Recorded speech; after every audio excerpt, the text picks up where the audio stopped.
Today we're going to be looking at Dave Ramsey's 7 baby steps, trying to figure out what the most important parts of each step is so you can use it on your financial journey. A few years back, actually, they were doing a 2-week free trial of the Financial Peace University, and I'm very cheap, so I enrolled in it, and I was able to knock out the whole course in 48 hours thanks to some caffeine here. With that, I am very familiar with Dave Ramsey's 7 baby steps, so without further ado, let's get started.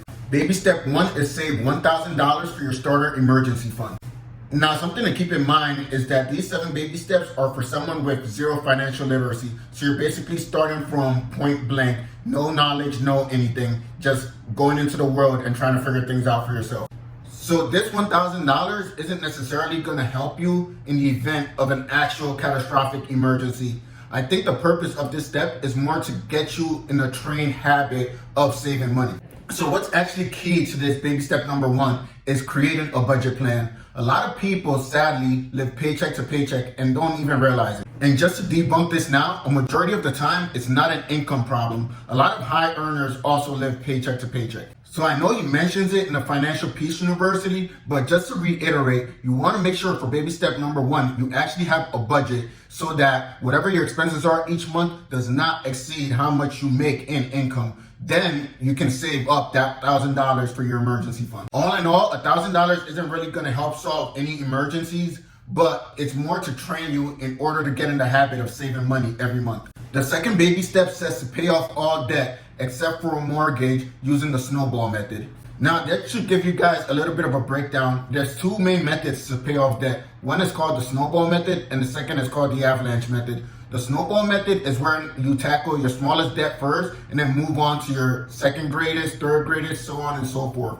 And the avalanche method is when you pay off your debt with the highest interest first. The snowball method helps people who are having a hard time getting started and helps build momentum over time. However, the avalanche method helps you attack your greatest debt first, which means overall, after you pay off all your debt, you pay less interest using the avalanche method than you would opposed to the snowball method. So even though the snowball method might be an easier concept to grasp and might be easier for most people to do, the avalanche method actually saves you more money in the long run. So that's the one I recommend to most people. I also don't necessarily agree with the idea of paying off all of debt. And I'll give you an example with this one. So when you go to a service academy, you get what's known as a career starter loan, which is about, I think right now it's about $36,000 with a 0.75% interest rate. So let's say if someone was to take this loan out, what would be the purpose of them trying to pay off that loan early with a 0.75% interest rate? The opportunity cost of that makes no sense. You could literally throw that money into a CD and make more money off of it than you would if you were to pay it off right away. As a matter of fact, the current rate of inflation is higher than 0.75, a lot higher. So realistically, what you should do is as soon as you make your budget and realize how much debt you have, you got to analyze that debt and see if it's actually worth paying off that debt or using your money to do something else that could give you greater returns. Baby step number 3 is saving 3 to 6 months of expenses in your fully funded emergency fund. Now, I agree that this is very important, but I don't necessarily think it's in the correct order. And this might vary depending on the person you speak to. So first, I would recommend looking at your employer's retirement plan and seeing if they do a match. Now, if your employer does a match, I would recommend contributing to that retirement plan to match the match at minimum. Next, I would recommend opening a Roth IRA, and this is why. So with your Roth IRA, you're contributing after-tax money, which means that everything you make in that account grows tax-free. The special perk of the Roth IRA too is that you can draw from your contributions without any penalties. So let's say hypothetically, instead of fully funding a 6-month emergency fund, you were to start maxing out your Roth IRA. If something bad were to happen where you needed funds, you could pull from your contributions in your Roth IRA, absolutely penalty and tax-free. But now if nothing bad happens, that means you were able to max out your Roth IRA and then gain interest on that contribution tax-free. The Roth IRA also offers a 60-day rollover period where you can borrow money, including gains made on your account, absolutely tax and penalty free, as long as you can return that money back into your account within those 60 days. Now, I'm not necessarily recommending to pull money from your retirement accounts. As a matter of fact, I'm not recommending that at all. but depending on the type of individual you are and how risk averse you are, it is a possibility. Baby step number 4 is investing 15% of your income into your retirement. Now, where a lot of people fail at this is they don't do any backwards planning. So maybe you're in your 20s now, so you're not thinking about retirement, but however, you should probably start thinking about retirement. So based off whatever age you plan on retiring or what your retirement goals are, however long you think you're gonna live past retirement, you can calculate a number that you'll need to have in dollar amount for when you hit that age when you're ready to retire. And then from there, you can backwards plan and see how much you need to save up each month, each year before you hit that retirement age. Baby step number 5 is save for your children's college fund. Fuck them kids. Hey, yeah. Fuck them kids. Hey, yeah. That's No, but seriously, this is a very important step and I agree with it full-heartedly. After all, the children are our future. Baby step number 6 is pay off your home early. Why? The problem that comes with home purchases is that a lot of people bite off more than they can chew. So after time, those monthly payments become to be a little bit too much for them.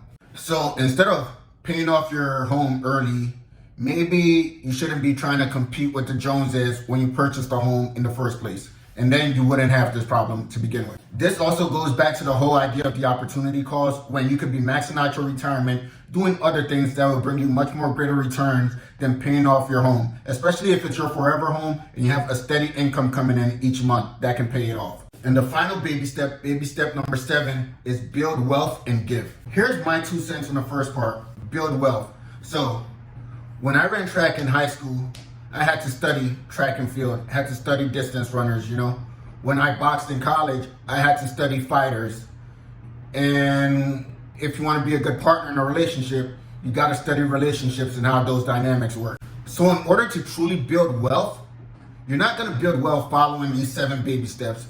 You're just going to get out of debt and avoid living paycheck to paycheck and being in debt for your whole life. In order to build wealth, you need to study wealth and study how money actually works. And what you'll find when you do that is that a lot of people generate wealth by learning how to leverage debt.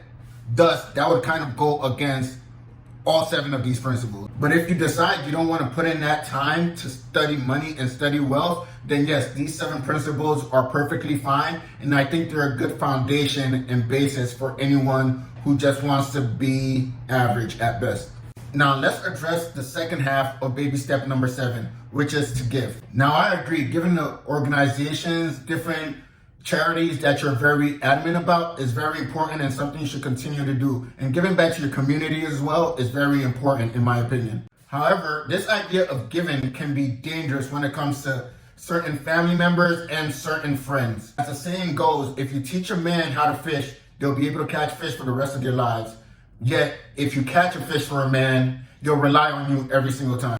And that goes down to the root of one of the main reasons why I made this YouTube channel. A lot of people are quick to ask for $1 or 2, but yet when you try to offer them help with making a budget, how to invest, things of that nature, they turn a blind eye, never return your call or text. And after a while, you gotta realize that certain people, once you help them once, they're gonna expect you to help them over and over and over again. So if you're gonna help someone out, just make sure that you realize that these are some of the negatives that come along with it. And if you're willing to deal with that, then so be it. So with that, that's my review of Dave Ramsey's 7 baby steps. Hope you guys enjoyed. If you have any questions, leave a comment below. Don't forget to subscribe and like and follow me on Instagram at Wolf of Watertown.